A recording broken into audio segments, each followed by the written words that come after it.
নতুন একটি ভিডিওতে সবাইকে স্বাগতম। আজকে আমি আপনাদের একটি Sony high speed fan repair করে দেখাবো। এটা আমি 220 ভোল্টে কানেক্ট করে দেওয়ার পরে এমন অবস্থায় ঘুরতেছে। অনেকেই মনে করবে যে এই ফ্যানের ক্যাপাসিটারের সমস্যা, আসলে কিন্তু না।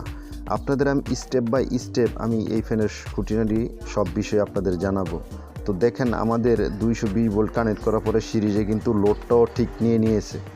তো এই পর্যায়ে আমরা দেখব যে রোলারে কোনো জাম টাম আছে কিনা। তো দেখেন, একবারে ফ্রি। তো আমরা এটা পিছনের প্লাস্টিকের ব্যাকপার্টটা আমরা খুলব। দেখেন, খোলার পরে আমরা মোটরের দুইটা লাইন আমরা আলাদা করে আমরা দেখব। দেখেন, আমি দুইটা লাইন আলাদা করেছি। এবার আমরা সিরিজের মাধ্যমে এটা চালিয়ে দেখব যে আমাদের মোটরের কোনো সমস্যা আছে কি না। তো এই পর্যায়ে আমরা এই যে 220 ভোল্টের লাইনটা প্লাগে সংযোগ করে আমরা সিরিজে দেব। দেওয়ার পরে দেখেন ফ্যানটা আমাদের ঘুরতেছে। তাহলে আমরা কি বুঝলাম যে আমাদের রেগুলেটরটা সমস্যা। তো এই হাই স্পিড ফ্যানের বেশিরভাগই রেগুলেটরের সমস্যা হয়। তো আমরা এটা আপনাদের রিপেয়ার করে দেখাবো মাত্র 20 টাকায়। আমরা এই হাই স্পিড ফ্যানটা রিপেয়ার করে আপনাদের দেখাই।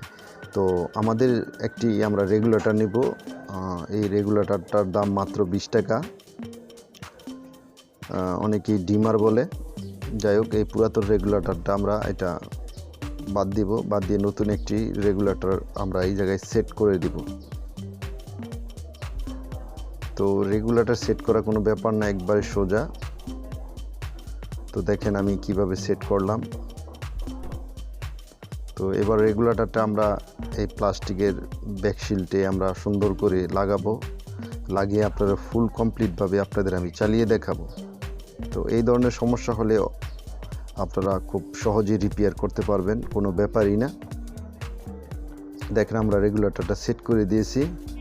এই পর্যায়ে আমরা রেগুলেটরটা এই ফ্যানের ব্যাকশিল্ডটা আমরা সেট করে আপনাদের আমি চালিয়ে দেখাই।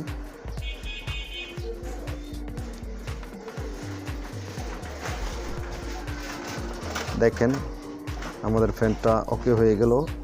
তো সবাই ভালো থাকেন, সুস্থ থাকেন, আর অবশ্যই আমার চ্যানেলটি সাবস্ক্রাইব করে রাখবেন।